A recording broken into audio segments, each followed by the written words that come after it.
Добро утро от мен след тази прекрасница Никол, която току-що излезе от нашото студио. Александър Николов, по-известен с псевдонима си Александър, се изявява успешно като модел, певец и музикален продуцент в Ню Йорк Сити. Тук той стана популярен след участието си в Здравей България, после го поканиха в други телевизии, разбира се. И после пък направи клип с Десислава.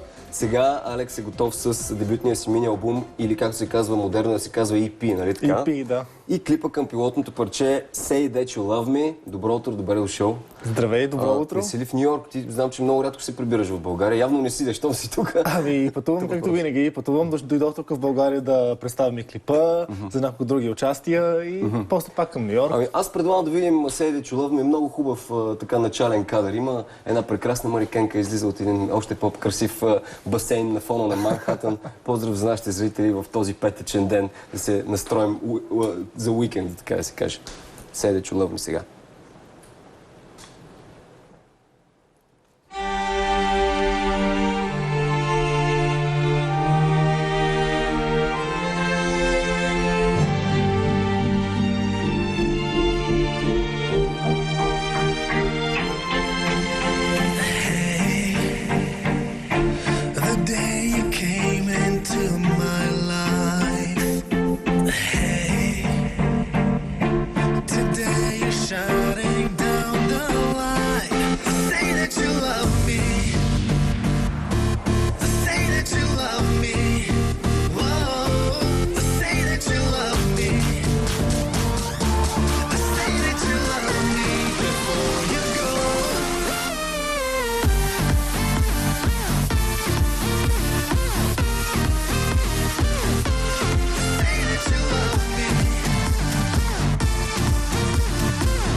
That you love me.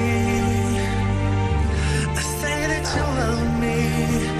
Say That You Love Me, премиера на парчето на Александър, пилотното парче към албума му, към EP-то му. Абе, кое е това момиче тук? Една много красива приятелка. Така ли? От Париж. Разбрах, че е дошла от Париж специално да ти снима. Ами да, от Париж, тъй когато видят другите ми клипове и ми писа във Фейсбук, че за нея би било чест да участва в някой мой клип. И аз реших, че трябва да се възползвам. Добре, как се случи така, че един българин успя да снима в Манхатън? Тези кадри, които видяхме с нея, са от много популярен хотел. Ти ще ни кажеш кой хотел е. Ами да, снимахме. Ето тук това, което видях в момента. Това е в Плаза, хотел Плаза, който и в България много хора го знаят от филма Сам вкъщи. Много известен хотел на Пето Авеню и Централ Парк. Ами как стана? С магия, с приятели, с връзки, с средства, с много неща. Добре, успяха ли твои приятели зад океана да гледат вече клипа? Ами то от 2 дни излезе съвсем фреш и мога да се похваля, че аз съм първият български изпълнител с канал в Vevo. Да. Vevo в чужбина е една платформа, която освен че в YouTube е собствена платформа за видео, която принадлежи към Sony и към Universal и моите приятели там. Това ще да питам, в Щатите продължават ли да гледат телевизия или вече всички са ориентирани към интернет? Всички са ориентирани, ми е точно Vevo, например, много гледат. Vevo също пуснаха телевизия. Която си в интернет само, разбира се. Тя в интернет обаче, между другото, много интересно. Те имат такива стриминг сервиси, като Spotify, Pandora и Vevo, което така, докато гледаш телевизията, този стриминг сервис сам разбира ти какво харесваш и ти прави един вид телевизия за тебе, така ти е таргетва. Ти се занимаваш с шоу-бизнес, мода, с пеене, трябва да си готов за негативни коментари. Сега, разбира се, има изключително много негативни коментари, оплюват твоята прическа, примерно в клипа. Сега не може да ги покажем, защото доста от тях са нецензурни. Разбира се, ти говориш коментират сексуалността ти също. Специално за един български портал говориш, за V-Box. Да, говоря в V-Box, но българите по принцип са хейтери. Те обичат да аз точно казах на един мой приятел съвсем скоро. Точно вчера си говорихме, викам, добре, че има V-Box, за да може български хейт да се излее в V-Box-а, а в YouTube човек като отиде има само позитивни коментари. Сега не дей така, защото V-Box е наш канал, общо взето.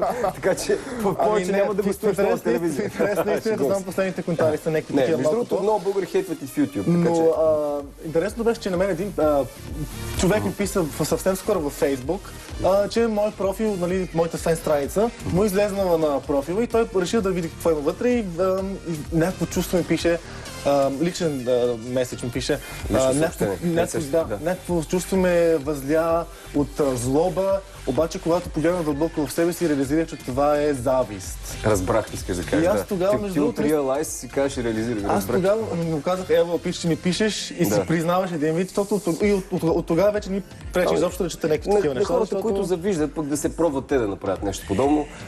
Освен това, ти казваш, че това момиче ти е било гадже. На мен ми казва по време на клипа. Не трябваше ли да го издаваме? Тя сега ще се жени, обаче тя не говори български, така че се надявам да ми прости. Едва ли ще ни гледа. Тя много готина, не се познава от много години от Берлин, така от по-лудите, по-млади години. Това като че ли не е последната така... По-млади години, бе, ти на колко си година? 26. На 26, добре. Защо има вече доста по-млада генерация, които вършат нещата, които ни правихме, когато бяхме тинейджери. Добре, направи клип с Десислава, написа клип, беше добре, иначе като старт. Който, разбира се, не е поп-фолк, но пък за сметка на това работиш и правиш ремикси за много поп-фолк изпълнители. Само за пари ли работиш с поп-фолка? Какво е мнението ти въобще за тая музика, която продължава да си се слуша в България? И разбира се, ние продължаваме да си каним и певици от време на време. Аз изобщо не деля стиловете, музиката на стилове. Аз винаги дам един пример. Например, Риана. Също си пее реги и хип-хоп, се пее си обаче и денс песни с Дейвид Гета. И няма нужда от Риана да се казва, например, Рионсе, когато прави хип-хоп, или да се казва Риана, когато прави денс. Докато Десислава, понеже в България, трябва да се казва Дес, когато прави поп-музика, и се казва Десислава, когато прави поп-фолк. За мен няма никаква разлика, за мен има само талантливи, готини певци и, например, не толкова талантливи. Успяхте ли да станете приятели с Деси или с някой? Да, с Деси бяхме много близки. Андрея, доколкото знам дали си работил с нея и с Марина. С Андрея предстои да пуснем едно парче съвсем скоро. Така ли? Това не е новината? С Андрея. Винаги новина. На български или на английски ще пее? На английски, не Тя ще пее на английски, защото я изпитваха по-английски тук в едно предаване. Така ли? Не Сашо Диков. Ти ли ще пееш на английски или тя? И двамата пеем на английски. Тя звучи много добре в песента, като Кари много казаха ни мои колеги от Ето, значи имате амбиции това да не е по време на снимките на клипа или това по време на записването. Това е студиото, ето тук отзад миксборда май се вижда. Или нещо такова. Добре, а как върви моделството, да ни кажеш? С какви ангажименти можеш да се похвалиш напоследък? Заминаваш ли пак за Ню Йорк скоро? Ами ето, да. В Ню Йорк имам доста интересни проекти, свързани с манекенството. Винаги, ето, тук съм на седмицата на модата, фотосесии, каталози снимам. Скоро станах, как се казва? Рекламно лице, не. Муза, инспирация в една галерия в Манхатън на такива артисти, които ме рисуваха. Така ли? Ама голите рисуваха или не? Гол ме рисуваха, разбира се. Естествено. Добре, а как успява един модел да запази тялото, след виж, ти нямаш грам мазнина, тук някъде се хване човек. Как успява в страната на джанк фуда, така да се каже, на гадната храна и ГМО продуктите, да не си внасяш сирене и мляко от България? Как успяваш да запазиш форма? Аз, например, между лютеница много харесвам, винаги си взимам няколко бурканчета лютеница за Ню Йорк. В Ню Йорк има двата екстрема, особено в Манхатън, или този джанкфуд, за който говорим, или пък съвсем здравословната храна. И аз имах една... Две секти има такива, две течения. Имах една приятелка, която беше raw vegan, и тя с нея бяхме с нея... Raw vegan е суровоядска и веган. Да. И с нея бяхме заедно половин година и тя така ме зариби, както се казва на български, така по-здравословна. За финал, какъв е света на модата? В Ню Йорк има ли интриги като тук, хейтери като тук? В Ню Йорк е брутално. Един ден се чувстваш като в Paradise, другия ден се чувстваш... Говори повече с български думи, защото знам, че не ти идват понякога, обаче пак ще има злоба в страниците. Той не може да говори български. Да, не може да говори български или се прави много интересен, защото хора отидете в чужбина пример за 20 години живеете в чужбина и като се върнете тук, ще видите, че е трудно. Добре, това беше Александър, благодаря ти. Той представи новото си парче Say That You Love Me, късмет с него и ще дойдеш да си представите парчето с Андрея. Те не става много рано, но пък може да ви запишем някъде. Нямам да ляга направо след купона ще дойдем тук. И така, сега ние отиваме от Манхатън, Ню Йорк към Холивуд и кинопремиерите за седмицата, само след малко с Диан Статулов. Благодаря ти. И още, кои са кинопремиерите на седмицата? Така, много богат на кино от ден е днешния. Тук извадихме си велики Оскар, защото започваме с един от тежките претенденти за Оскар тази година. Американска схема American Hustle. Не знам, защо схема са го провели, но както и да е. Защото наистина във филма има схема. Да, има схема. Да. Виж сега, политическите и бизнес схеми не могат да се правят само в България. Те не са патент само на нашите бизнесмени и политици. Те са патент още от време оно в Америка. И подобно на Вълкът от Уол Стрит, и тук става въпрос за човек, играч, който има специфично отношение към парите, към властта и към жените. Всеки има специфично отношение към парите. В ролята е Кристиан Бейл. Доста понапълнял, за разлика от Матю Макконахи, на него може би му е било по-лесно да се напълнява. Да, един напълнява, друг отслабва. За 20 кг е напълнял за тази роля, с шкембенци, с едни големи един човек, който от американската психара сме свикнали да го гледаме в страхотна форма. Да. Дори се огледаше в огледалото, докато правеше секс. Актьорите правят всичко възможно, за да бъдат убедителни в своята роля, за да получат и своята номинация за Оскар. Да бъдат органични, разбира се. Филма има 10 номинации за Оскар, 4 от тях са за четиримата актьори. Между другото... Взеха златен глас вече, Еми Адамс, нали? Да, Еми Адамс и... Да, Еми Адамс е... Има и Дженифър Лоуренс взе някакъв Оскар. И Дженифър Лоуренс взе Оскар. Да, за второстепенна женска роля. А не Оскар, ами златен глас. Златен глобус, да. Като ми говорят в шалките... Защото миналата година взе за Оскар, да. Между тя трябва да спре да играе в игрите на глада, защото всеки път след като играе в игрите на глада, не, след това следващата година е номинирана за Оскар. За друг филм обаче. Ами тя може би нарочно няма да спре да играе в игрите на глада. И между другото Джейми Лоуренс прави изключително пак интересна убедителна роля и между това иска да кажа за филма, че той впечатлява изключително много като актьорски ансамбъл. Изключително актьорски впечатления и Брадли Купър, естествено. Джереми Ренър, да. Много интересни и това смятам, че най-хубавото на филма са актьорите. Разбира се, американска схема се съществува и тя не е по-различно от тази във Вълкът от Уол Стрит. Те много се приличат двата филма, аз това ги подчертавам, но за разлика от тежката артилерия на Скорсезе, тук нещата са направени малко по-закачливо, по-бухемски, има по-различен, по-жив и забавен диалог. И трябва да отбележим, че филмът в тия 10 номинации има и за най-добър филм, за режисура. Да преминаваме сега за да имаме време на всичко друго, защото днес имаме 5 премиери. Да, към следващия... Истински Люин Дейвис, разбира се, който вече има златна палмичка на критиката, не случайно. Не на критиката, на журито, да. Пак добре, случва се. Как може, бе? Нищо, като отидем в Кан, ще научиш нещата. Тази година, като отидем в Кан, ще научиш нещата. Крайно време, не може само Оскар. Тук една златна палма трябва да има. Добре. Така. Братя Коен, странно защо така, с много малко номинации за Оскар, само 3 номинации. При това не е от най-съществените. Имам преди не е номиниран за най-добър филм и за режисура. Аз си заслужавам, защото това е един от най-добрите им филми на Братя Коен. Няма нищо комерциално. Поетичен филм, има една специфична поетика, един реверанс към бит поколението 60-те години, за един пътуващ музикант, несретник, който се опита да търси себе си. Между изключително несимпатичен герой. Не, но той така е пресъздаден. Хем иска да пробие, пък хем не се напъва. Да, хем не се напъва и хем има и такъв особен характер има. История за един лузър. Да, изключително впечатляващ филм. Наистина един от най-добрите филми за тази година. Джон Гудман отново прави... Пък гуши. А той ако ослабне за някоя роля, наистина ще му проличи. Много страшно. Вече няма да е Джон Гудман и ще го немат за нещо съвсем друго, примерно. Именно, да. Аз се спомням в О, братко, къде си, като се опитаха да го пребият 3 души, Джордж Клуни и другите. Така, сега от... И Джастин Тимбърлейк играе и прави много хубава роля. Разбира се, Джастин Тимбърлейк е велик, обаче за Джастин Бибър да си поговорим. Джастин Тимбърлейк от един лузър към един вече успял млад човек. Лузър. Разбира се, Justin Bieber's Believe. Не тая снимка, както е, тя беше за финала. Идеята беше да видим видим колко много си приличат двамата. Майли Сайрес И двамата и са Джастин стартирали Бибър, да. кариери от деца. И Да. двамата се разсъбличат на сцената. И двамата употребяват марихуана и непозволени субстанции. Така ли, алкохол. така и правят. Ами така поне изглежда. Децата на Disney Channel, да. Да, децата на Джисни. Да. Джисни. Че Да, виж на какво се Disney. случва. За Джастин Бибър. за разлика от теб, господин Владимиров, за Джастин Бибър това е втори биографичен филм, Той е музикален. успял човека. Се Да. направи. Аз съм някакъв просто тук водещ. Като говорихме за Дори лузери, даже- не, нали? Няма да използваме тази Да, дума. като говорим, не точно лузър. Да. И, това е втория. В филма се проследява неговото турне Believe за всички тинейджърки.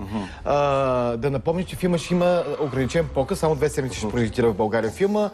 Ако го харесват, може и да продължат. Според мен ще продължат. Мислиш ли? Да. Като гледам как се гледат анимационни филми и разбият всички бокс офиси и не само. Едно клапе, което вероятно е кристално или индиго дете, което обаче Холивуд и шоу бизнес така го просмука, че след време не се знае откъде ще му дойде. Дали всички напивания и злоупотреби и налитания Дали е на PR срещу акция, фенове, дали не са пиар акции, да, за да се промотира Джастин Бибър. В техния свят не се знае кое е фикция и кое е реалност, така че аз не мога да ти кажа. Трябва да проверя лично. Да. Това сигурно ще го узнаем след време, като направят биографичен филм за него, поредния. Нали? Да, след 30 години. Да не се случи с Джастин Бибър това, което се случи с Маколи Кълкин и Хейли Джоел Осмонд. Знаеш, Маколи... там е тръгнал. И Джастин така, Бибър. сега от тинейджерите към най-малките... Към по-малките. Кръци, да, кръци. Как сме подредили днес нещата? Кръци на ядки. Кацина ядка става въпрос за една катеричка, за един плъх, за които катеричка. правят една друга схема. Ама не за тази катерица в канал 3, дето... Между другото, любопитно е, че филма е южнокорейски. Рядко може да видиш анимационни южнокорейски филм, разбира се, копродукция за щатите. Тук виждаме една... Прилича от Рататуй, имаше един плъх. Да, прилича, но интересното е, че тук има една друг тип американска схема и тя е за крадене на ядки, естествено. Значи американска схема, виждаш ти връзка между американска схема. Ами да, по различен начин се осъществява американската мечта, господин Владимиров. Тези гризачи осъществяват по своя си начин. Какво да кажа за филма? Много хубава анимация, много свеж хумор, изключително подходящ за най-малките. И между другото има един много готин куче пазач на въпросния магазин за ядки, който го обират, който влиза в цялата схема. Цялата схема влиза, защото много иска да бъде актьор. Разбирам. Като мене също. Да. Добре, ти ми намигваш днеска няколко пъти. Предаването добре, че забелязвам. Така, продължаваме нататък с Франкенщайн. Не случайно, може би сме го ставили на последно място този филм. Той пък нищо чудно да разбие бокс офиса. Защо го ставихме на последно Тор. място? Нямам никаква идея. Защо сме го ставили на последно? Не сме в България. Не сме в България. Как си иде? Историята на Мери Шели, познатата история, която кой знае също всички... Според теб, кой е Франкенщайн? Знаеш ли? Робърт Де Ниро не беше ли? Не, кой е Франкенщайн? Кой герой е Франкенщайн в книгата? Стига вече, чел съм книгата, нищо не си спомня. Добре, много хора си мислят, че чудовището е Франкенщайн. Чудовището не е Франкенщайн. Неговият създател е Франкенщайн. Да, много хора се бъркат. Да стане ясно. Веднъж за винаги. Ти искаш да ме злепоставиш, както те прецаках тук за филми. Признай се. Кой виждаме в главната роля и...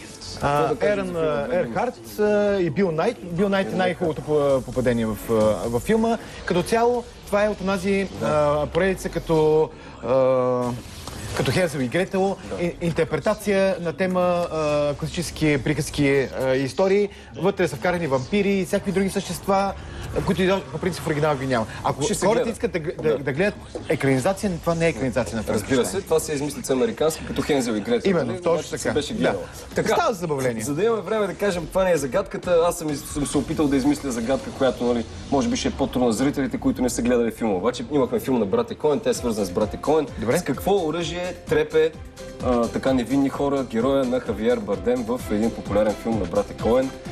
Не го кажеш филма. Не, няма да го кажа. Защо? Той Хавиер Бардем играе само... До 10 часа отговаряйте, давайте си телефоните, защото филмите са по избор в дома на киното. Тези, които не са от София, не могат да дойдат, получават оригинални плакати. Казахме го вече веднъж. Нямаме възможност и няма кина в всеки град на страната. И да обявим накрая кастингът за големите надежди, предаването с талантливите деца, което тръгва по Нова телевизия, може би от пролета, а от 26 януари неделя започват кастингите, като първия град е Враца. После идва ред на Велико Търново, Русе и други градове, както се каже в една реклама. Хубав уикенд от нас. Благодаря ти, Деяне. Може да откриете един бъдещ Джастин Бибър, кой знае? Може, да. Много лапсуси днес направихме. Да. Трябва заедно да загряваме шепа, шипки в шапка. Сбрах Луцур, Совулчо, шум от куршум. Нищо важно, сме живи и здрави, не знаеш. Гнила глина гние, свих Да. си в ширит, ших свих си в ширит. Нищо не мога да кажеш. Добре.